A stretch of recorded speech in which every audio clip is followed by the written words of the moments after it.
Let's get reaction to the arguments over the president and his state of mind from senior political analyst Britt Hume. Good evening, Britt. Your thoughts on all this? Hi, Brett. Well, it's pretty bizarre to see this unfolding now.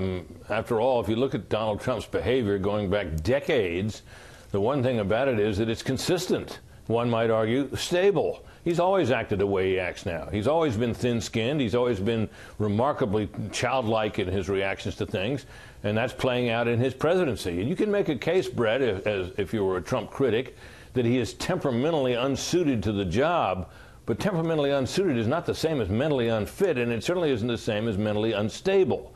But this is the argument that you hear, and it's doing the reputation of the psychiatrists, or psychiatrists, plural, involved, no good, that they are, despite their denials, palpably violating the Goldwater rule, which is, as Doug was reporting, makes it unethical to make armchair diagnoses, which all of these critiques of the president's mental health seem to be exactly that, armchair diagnoses, probably not worth much. You know, the president's supporters say this is who he was on the campaign, and this is who he was through the primaries, and this is who he was in the general election to get elected in the U.S. And I guess they're pushing back, saying he was elected, and it hasn't changed much. People had a sense of him. I think that's a reasonable interpretation.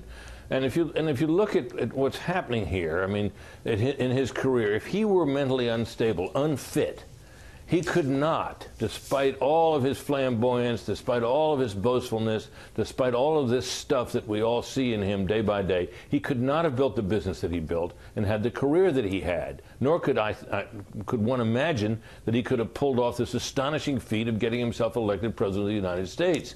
This is simply not what happens to somebody who's mentally unstable, in my estimation and experience.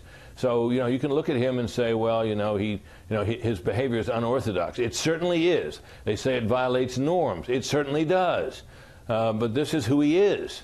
And it doesn't really add up to a case that he's mentally unfit for office or unstable, in my estimation anyway. Britt, as always, thank you.